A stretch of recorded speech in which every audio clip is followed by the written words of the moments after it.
No one can hear me. So, hi. I think Instagram was able to hear me, but Facebook was not able to hear me because I was muted. So, let's try this again. Is Jerlene live talking the town?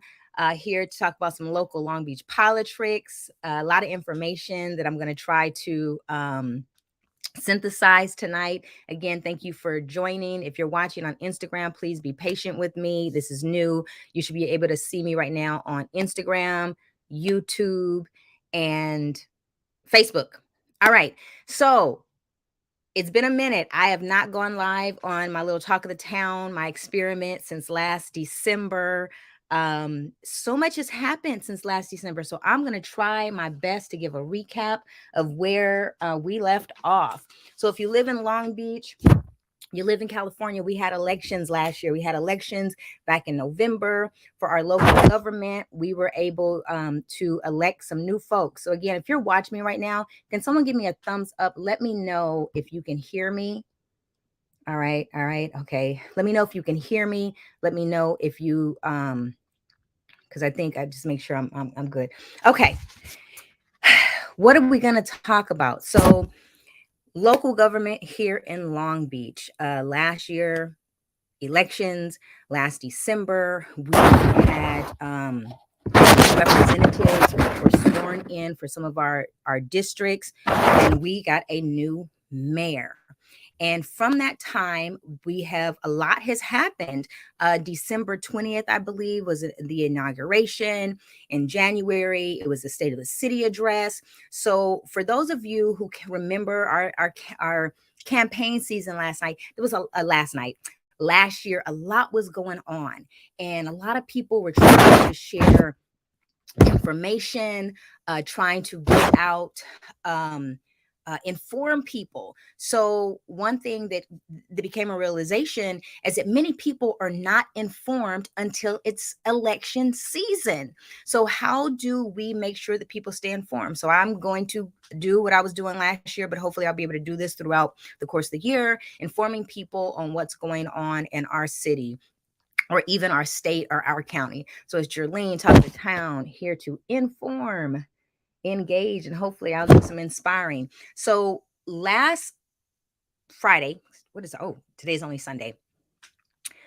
Um, it was brought to my attention that there was an agenda item for the modification of the Long Beach budget. And so I went live and I told people, hey, you got to check this out. There's some movement going on in our city. We all need to be aware of it. Before I get into that, I'm going to kind of go back a little bit. So back in December, we had an inauguration, new mayor. There was this, I did not attend the inauguration event. I did watch it online, almost all of it, not all of it, but I watched it online to listen. What did our new electeds or our people who were reelected, what did they have to say? And one thing that I really honed in on was, what did our mayor have to say?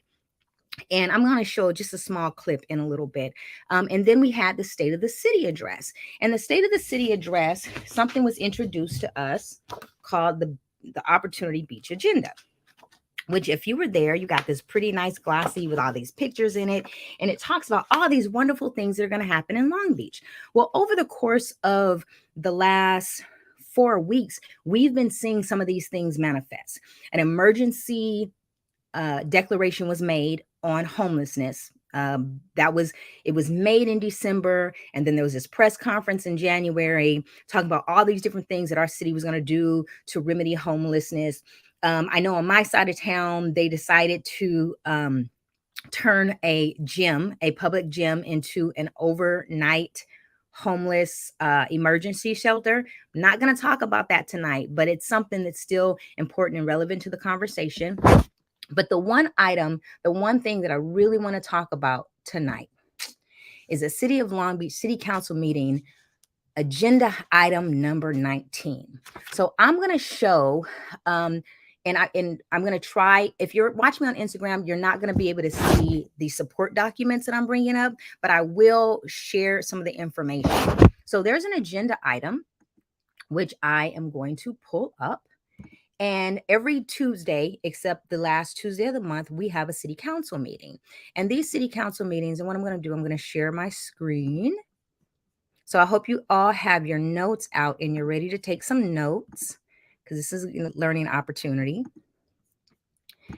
We have a city council meeting. And what I'm doing, I'm actually going to show you what the page looks like. So this is the City of Long Beach's Legistar page. This is where you can go and get information about the agenda items. So I just want to show this to people, because I want people to see that these are things that they can access themselves.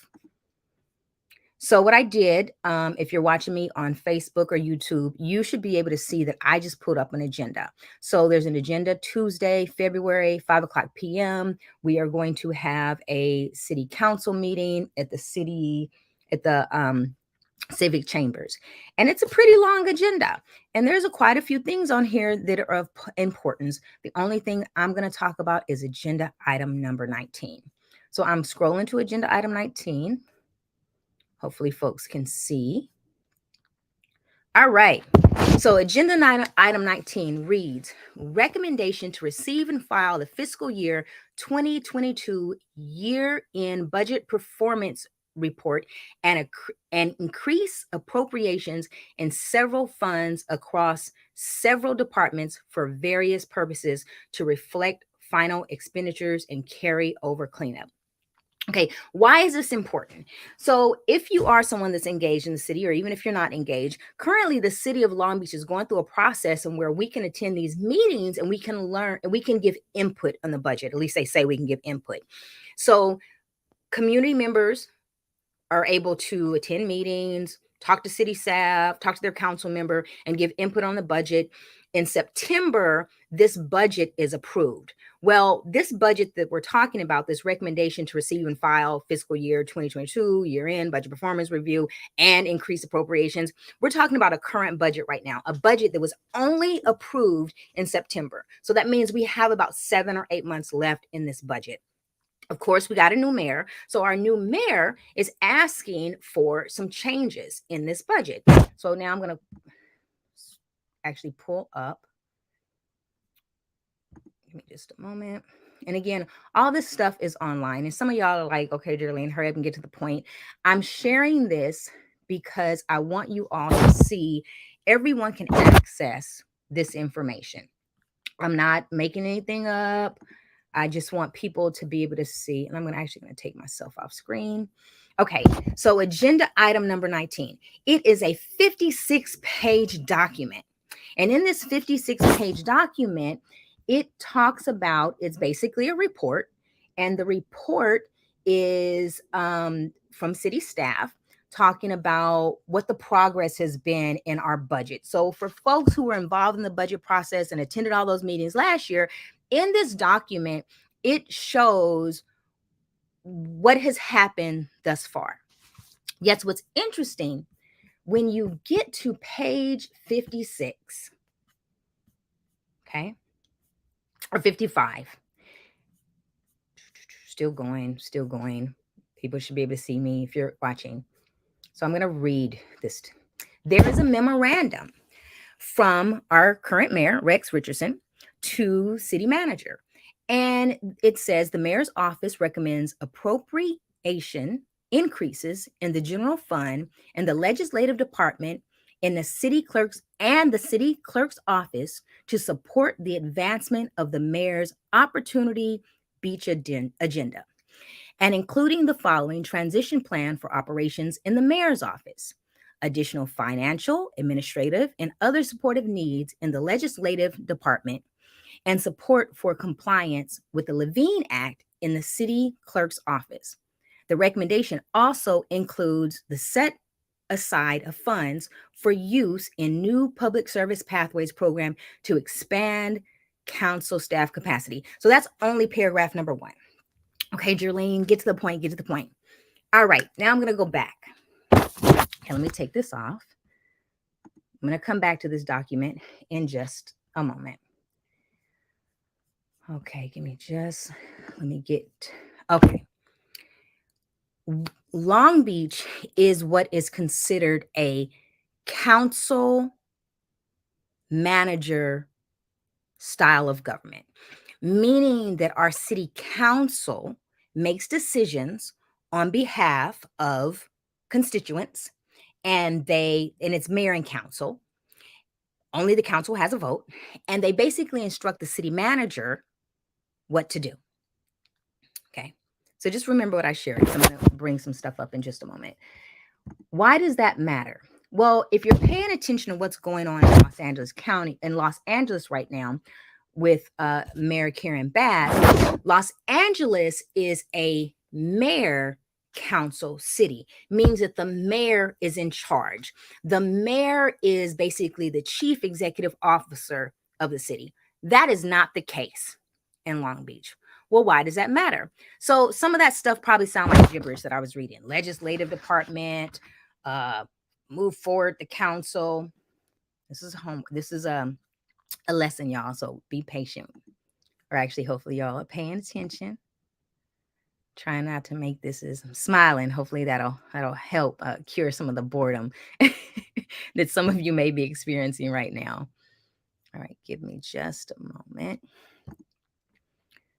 All right.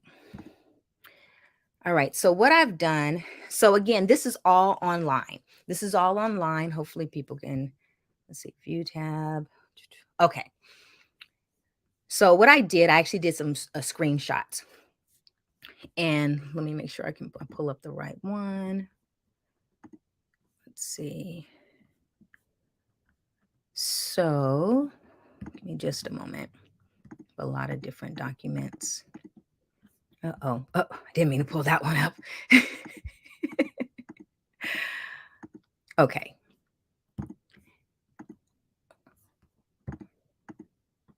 All right. Mayor. So the mayor is the chief legislative officer of the city, not the chief executive officer, chief legislative officer of the city. Does not have voting power, but does have veto power, which if you read about it, explains how that works and everything. The mayor's job is to preside over meetings in city council. The mayor should have no vote. The mayor should be recognized as the head of the city government for ceremonial purposes, and by the governor for purposes of military law, but shall have no administrative duties other than those provided for in Section 207. So what is Section 207? So Section 207 talks about a legislative department. So I'm going to have to I'm going to have to pull up the flow chart in just a moment. So the legislative department is the department, and I'll read this.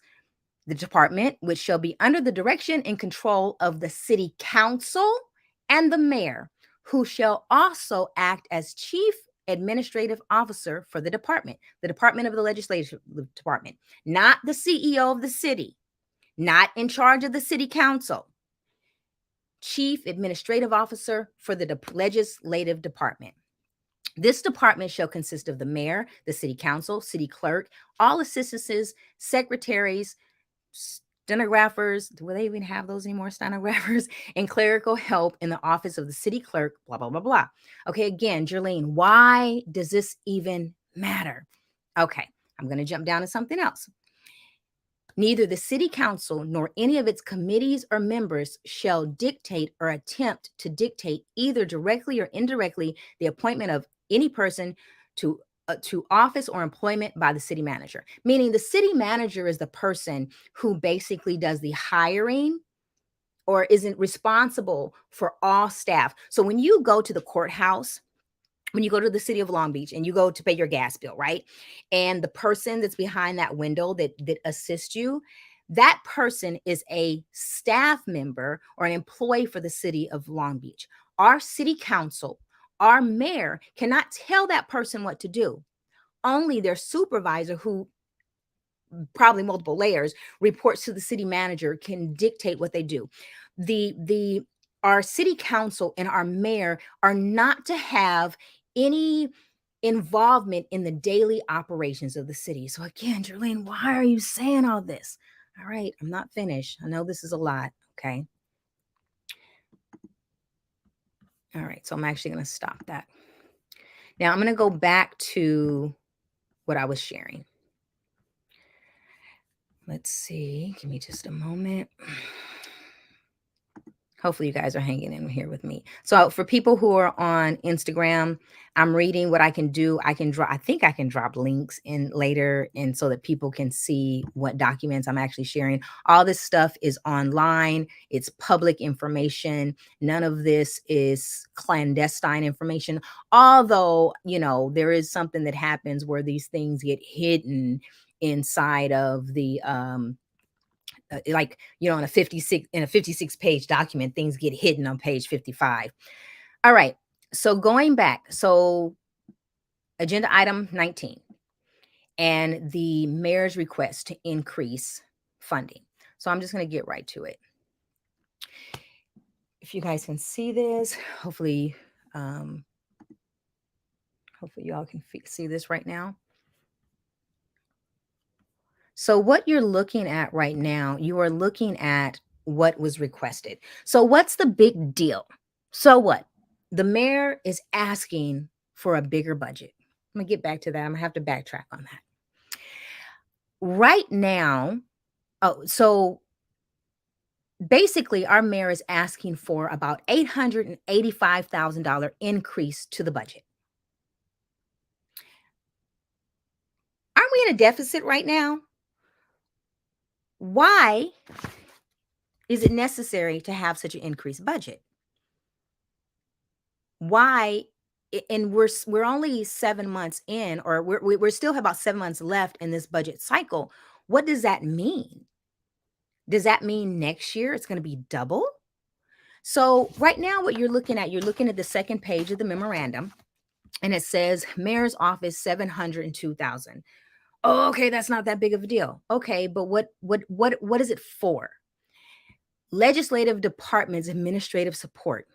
Now, remember when I was reading about that legislative department consists of staff that's there to support the mayor's office and city council office. So the mayor is asking for additional funding for that legislative department, assuming for more staff, right?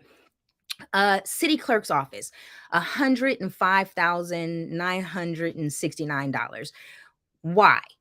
Now, I'm going to read something about that specifically. Again, asking for staff that has never been there. Now, if you see the second grid here, it says it breaks down. If you work, if you are a supervisor, or you work in HR, or you work in nonprofit, FTEs, that speaks to how many employees are present. So city mayor makes one employee. Chief of staff, mayor makes another employee. Now, what's really interesting, special project officer, 6 full-time employees. What is that? What is a special project officer? Well, for people who were listening at the inauguration and listening at the State of the City, there was these conversations. Well, I don't know if it's at the inauguration. I know it's at the State of the City about the appointing of a deputy mayor. Now, according to this document, there's supposed to be multiple deputy mayors. I'm going to go show you all something shortly. Okay, legislative assistant. So 3 legislative assistants to the mayor's office. Now, our past mayor, based upon the budget that I was able to find, had, I believe, 8 employees, 8 staff members. Our mayor is asking to basically double that, asking for 6 more, but we're not done yet. It's also asking for administration bureau. And I was trying to get some clarity on what the administration bureau was. I was trying to find out, was that part of the legislative department, or is that something different? And there's also something here called a financial service officer. Well, so I don't know if y'all can see this. So this is the team. This was in the document that was put out.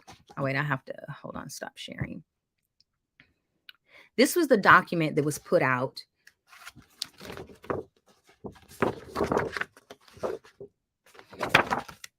And on here, it says financial services officer. Is that a new position? Don't we have a financial management department? So why do we have a financial services office. So I'm going back. Now, you're like, okay, Jerlene, this is all boring. Get to the point.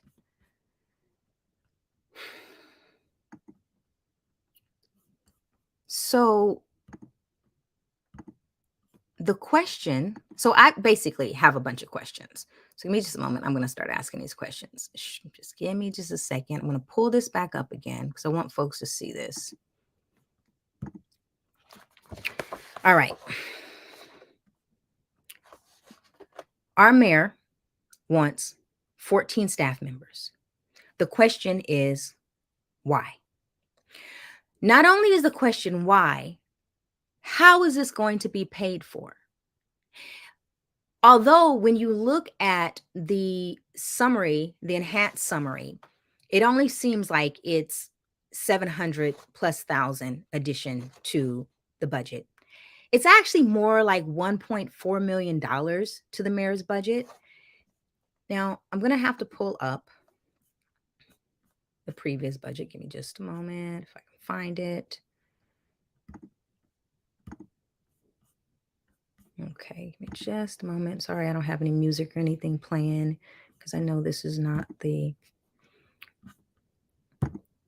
So this right here, this is a pass budget. I know this looks so boring.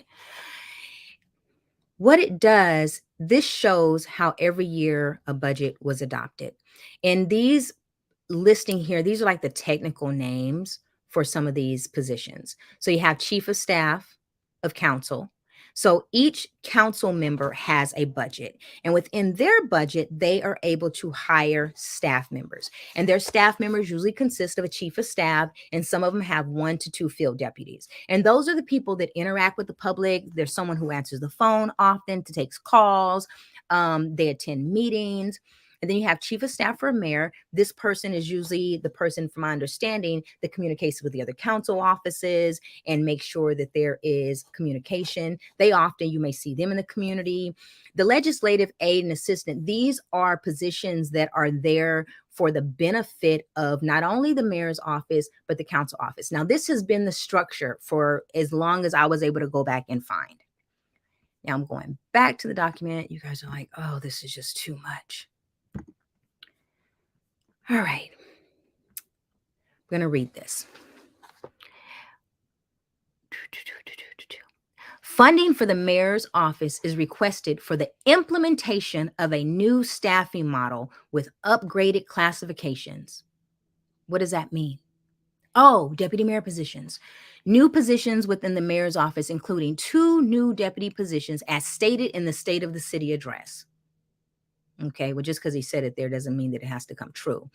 It also includes memberships of the African American Mayors Association. Oh, that's $20,000, by the way, people. Okay, so let's go back to the implementation of a new staffing model with upgraded classifications. The question is why? Why does our mayor need a new staffing model? Now, going back to what I shared earlier about the charter and what it shows in the charter and how it demonstrates that we are a council manager government. The city manager is the person that's responsible for the employees. There's a legislative department that is responsible or connected to our mayor's office and our city council's office, ensuring that administrative needs are met for the purpose of legislative needs. Okay, legislative needs. So our council members are there for the purpose of legislation within our communities. Okay, now I'm hoping this makes sense. Now, this is where the fun begins. If one thing that was really interesting, so I've listened to way more stuff than I want to listen to, and this is where it gets fun, y'all. So give me just a second. Let me see. So back at the inauguration, I'm gonna play something for you. So y'all ready? And hopefully the people on Instagram can hear. Like I said, trying this whole Instagram thing out. It's new, not sure how to be able to share stuff. Hopefully folks are listening.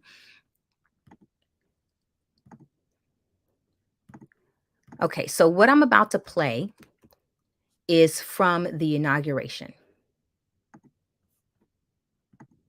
I want to thank and congratulate Mayor Garcia for his friendship and his service to our city. Mayor Garcia led us through the most challenges of times in our history, with a pandemic, a fragile economy, a national reckoning with global racial inequality.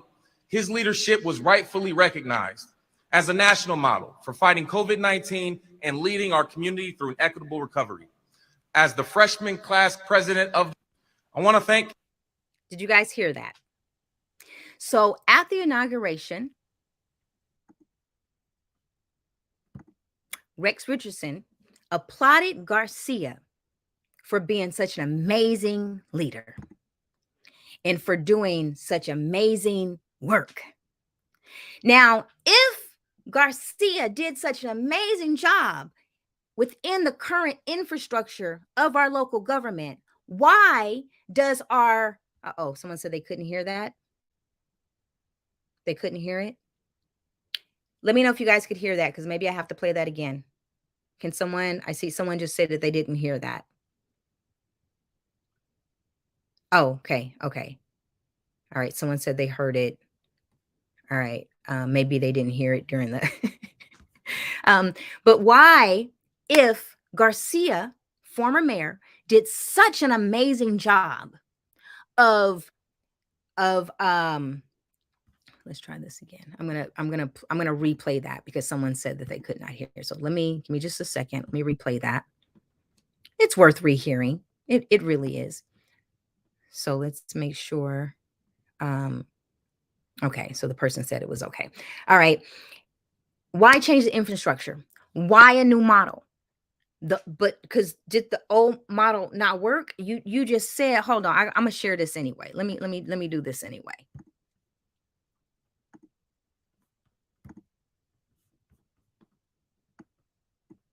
I want to thank and congratulate Mayor Garcia for his friendship and his service to our city. Mayor Garcia led us through the most challenges of times in our history, with a pandemic, a fragile economy, a national reckoning with global racial inequality. His leadership was rightfully recognized.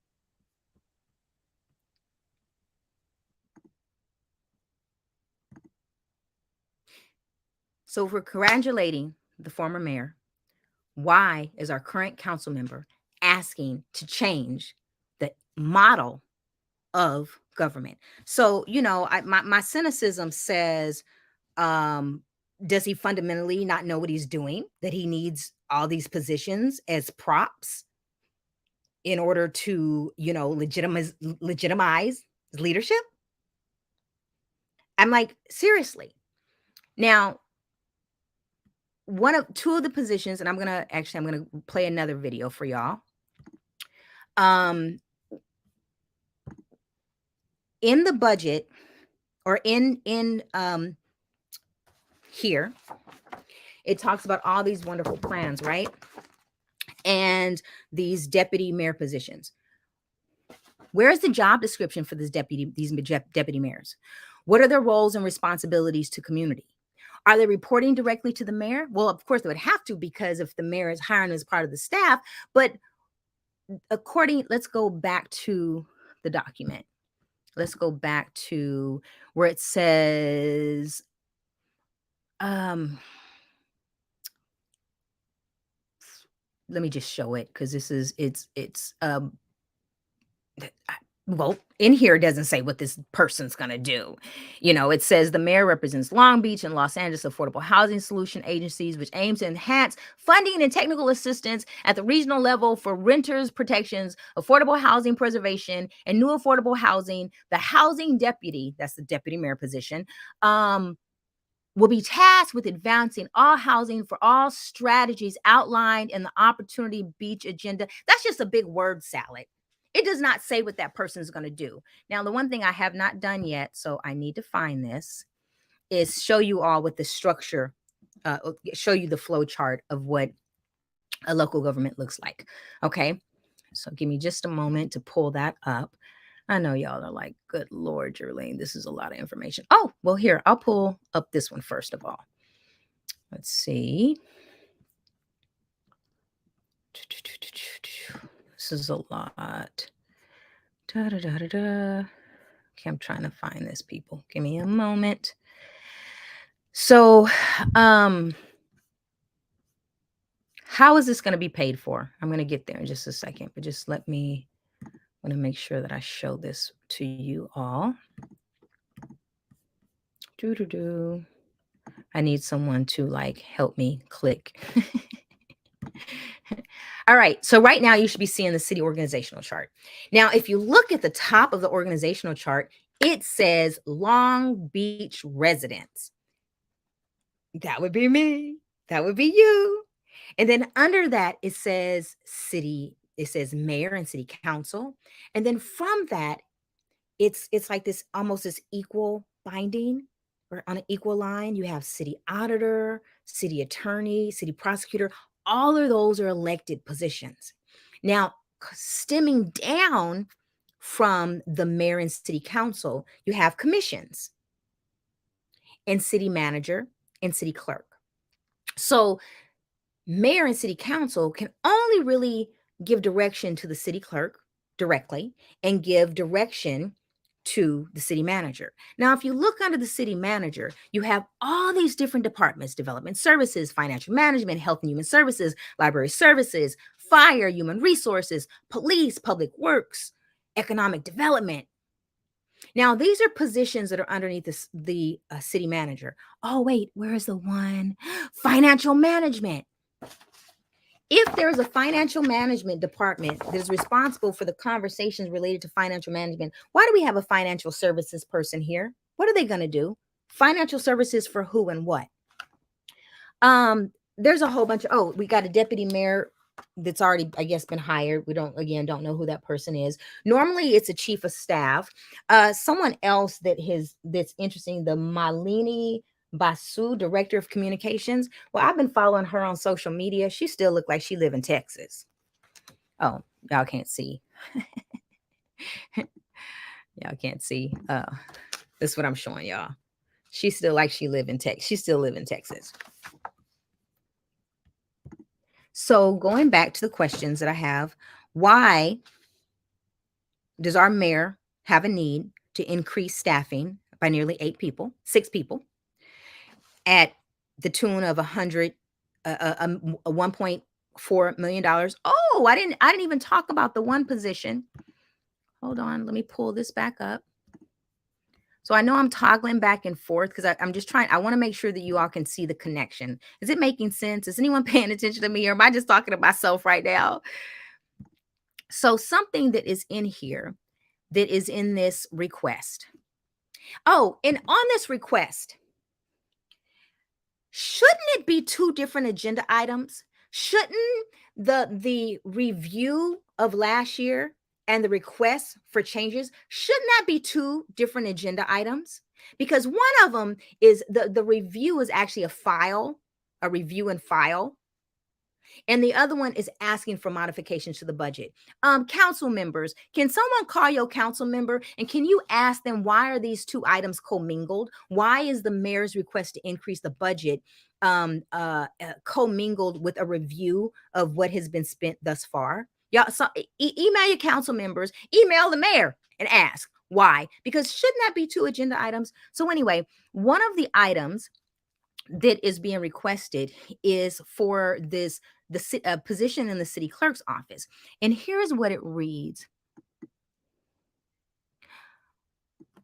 Funding for administrative or other support will be used to strengthening hiring, fiscal oversight, compliance with personnel, and financial policy to remain up to date in new laws and legislation so that the council offices can focus on their constituents and community involvement. Again, more word salad. Like, what are you talking about? So are you saying that this infrastructure of our current council offices that they've, I mean, they're posting all over the place how wonderful and great the work they're doing. Are you saying that they're not doing the work that they need to be strengthened in fiscal oversight? Fiscal oversight for what?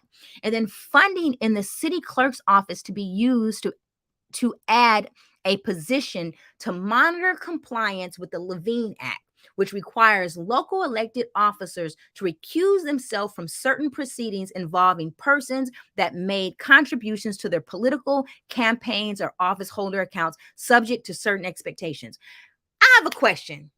Why is it the city clerk's job, or why are we creating a brand new position to babysit city council members that have clearly, some of them, I mean, are the ninth district city council member, if I recall, she had to recuse herself twice. She had to recuse herself twice last last meeting because of financial contributions that she's received. So again, why are we creating this new position in the city clerk's office to ask them to babysit them to follow the law? So the Levine Act is a new law that went into effect in January that basically says if you're a politician or a political elect and you've been elected to some elected office and you received a donation from somebody, you can't vote on any item that comes before you that's related to them. So now it's the city clerk's responsibility to keep up with our political elects so that, wait, what is it? Let me go back. What does it say? Let me read this.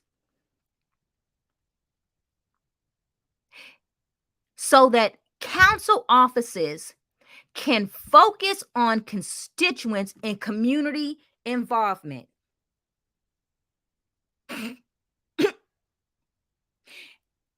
uh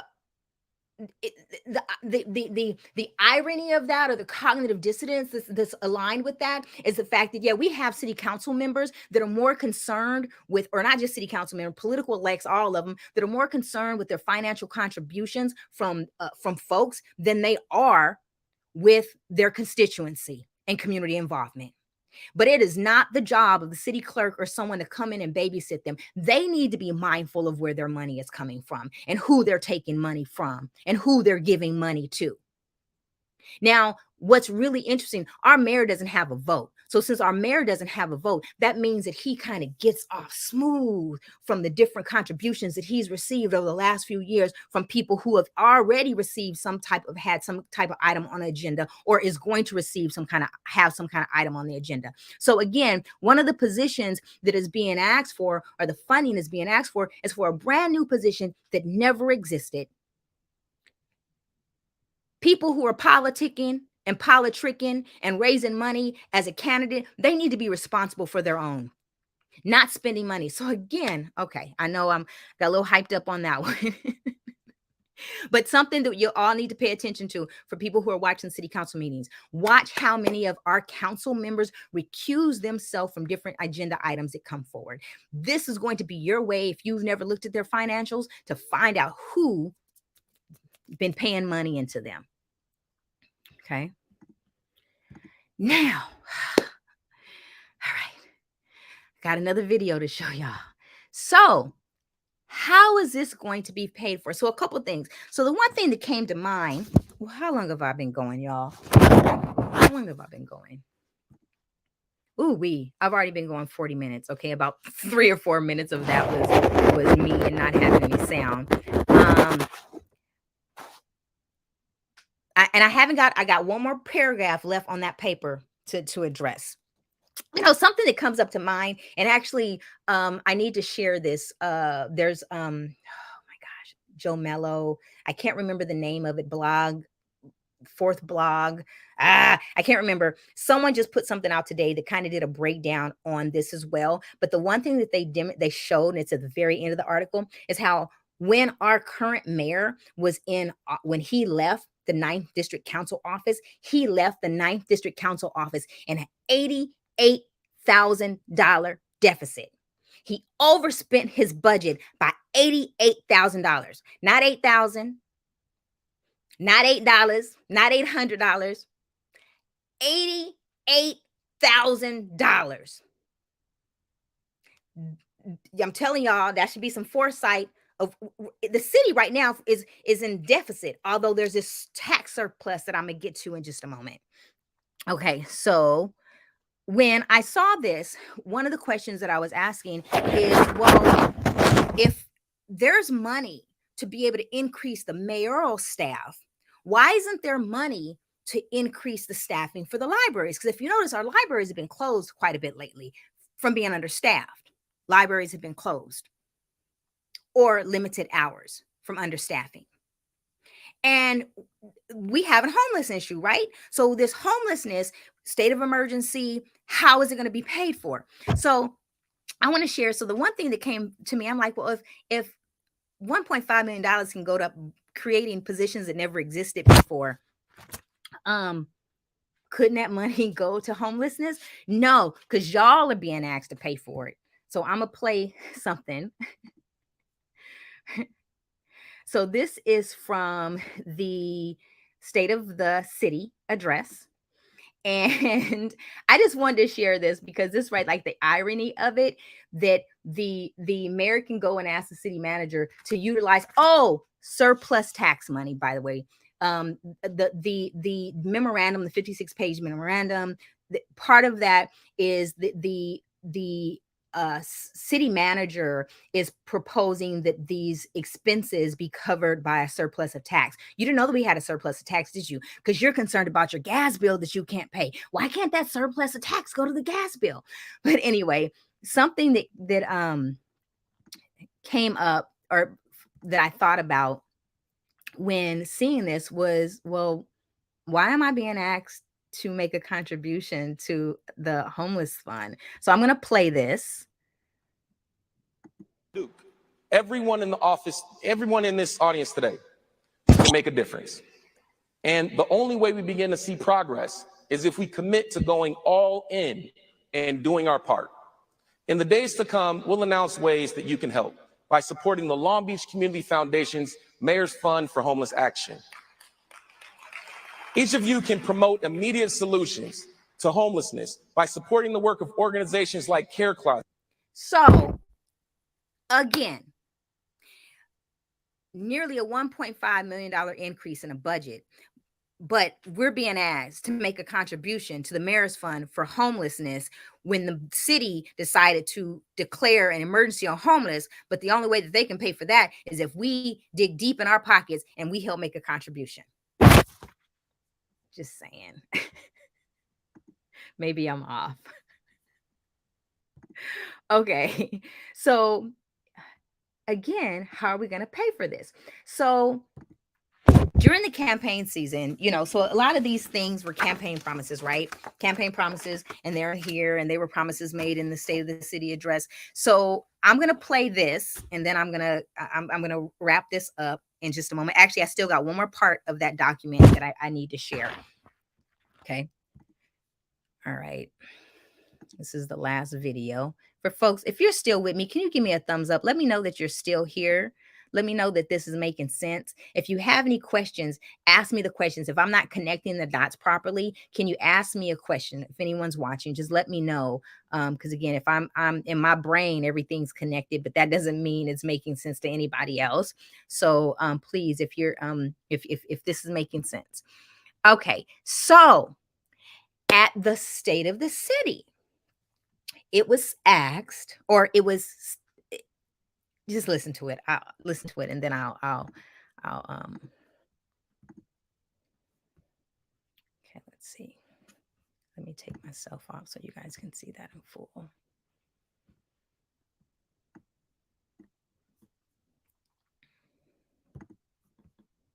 Collectively, to help drive and execute each of these citywide strategies and priorities, we will establish and I will appoint a deputy mayor for housing and homelessness to provide us with the necessary capacity to make progress on our housing development and our homeless response goals.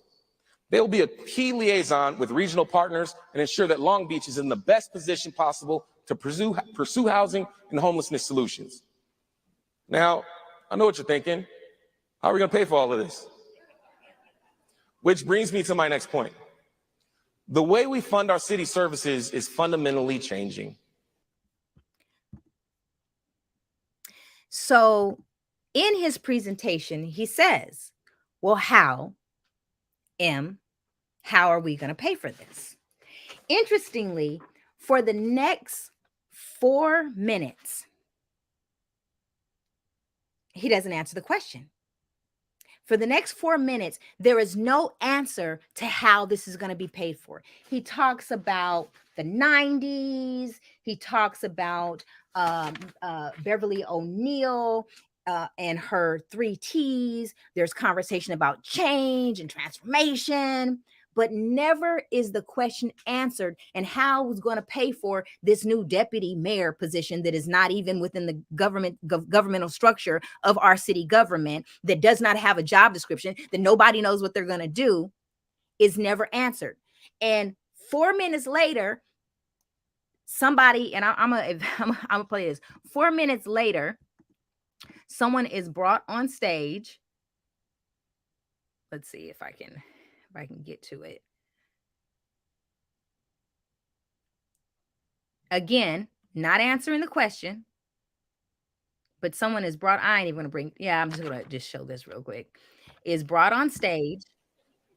Now, it's my great pleasure to introduce you to Kyle Dedman, Vice President of Facilities for VAST. Nothing dead. First off, I'd like to thank the mayor and all the city staff for having us here tonight. It means a lot to us to be able to be here talking to all of you, and we definitely couldn't be more excited for Long Beach to be our new home. Over the next several years, we'll be designing, building, and testing commercial space stations, as the mayor mentioned, to enable long-duration human spaceflight, which is pretty cool. So my hope is... So again, 5 minutes later, after asking the question, how am I going to pay for this? It's not answered. Some guys brought on stage to talk about space stations. Now, how is it going to be paid for?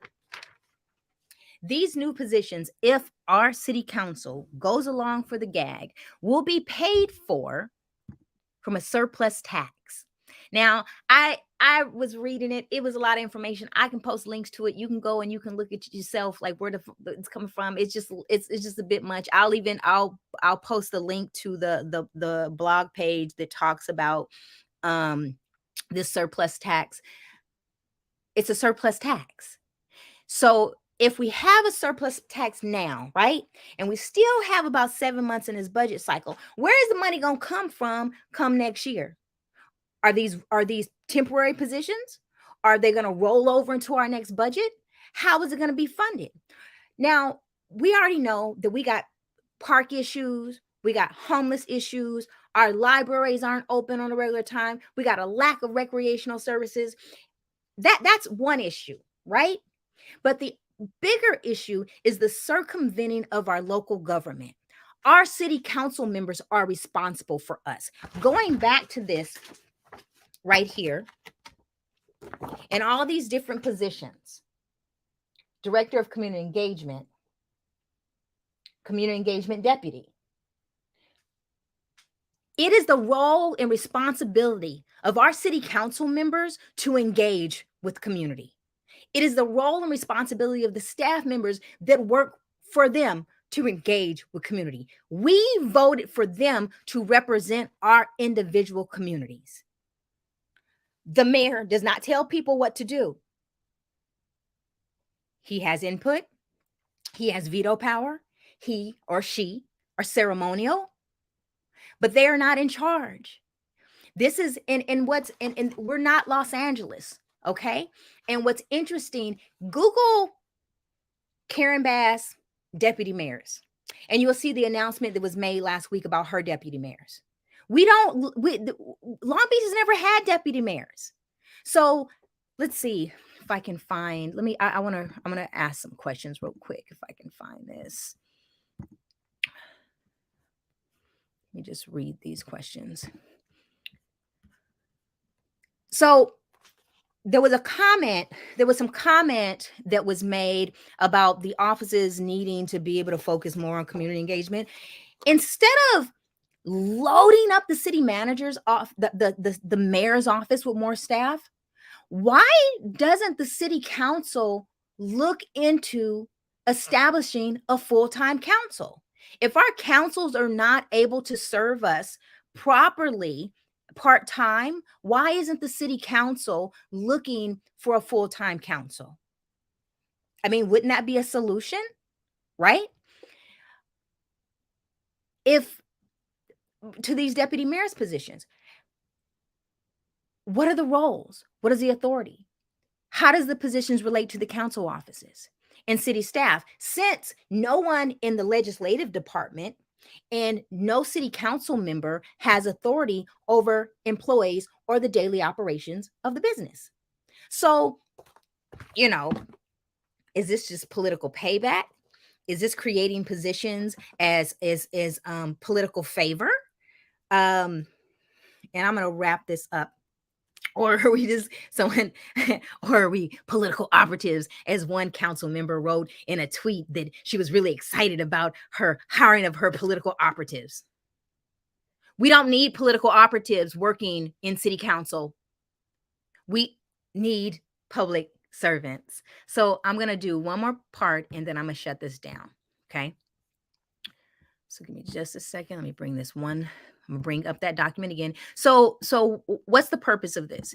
If you're concerned about our local government, if you are concerned about the role and responsibilities of our council member and staff to your community, make sure you reach out to them and you tell them to vote no on this. And here's the thing, this item should actually be 2 items. It should not be a crease for the mayor's budget and a review of the previous budget, the evaluation of the current budget. This should be 2 different things. This should not even be embedded on page 55 of a 56-page document.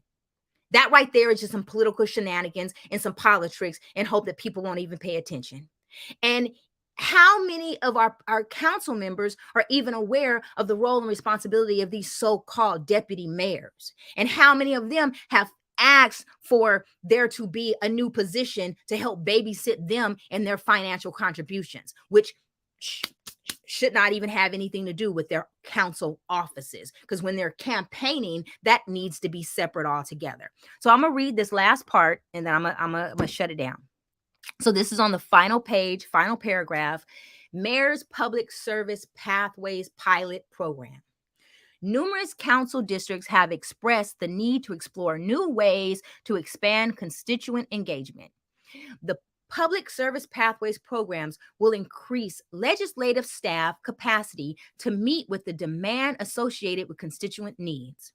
The program is a partnership with local educational institutions to create stronger pathways to the City of Long Beach students. City council staff currently ranges between 3 to 5 employees who provide council support and will help respond to large segments of more than funding set aside. $342,000 is requested. Now, this is where that budget jumps up to like 1.4 million or 1.5 million. Is this $342,000? First of all,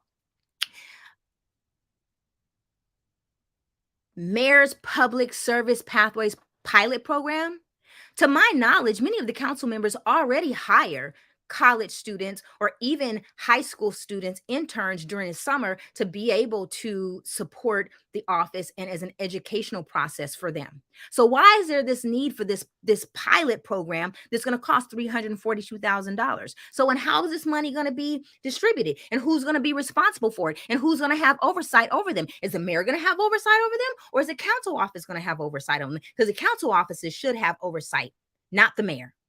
Okay. The mayor, and again, here it is, like the mayor to me is overreaching. I'm laughing for a reason. I'll tell you that in a second. Is overreaching his role and responsibility. Now, let me go back. Express the need to explore new ways to expand constituent engagement. Well, my son actually was an intern for a council office that was done through a school and a local nonprofit.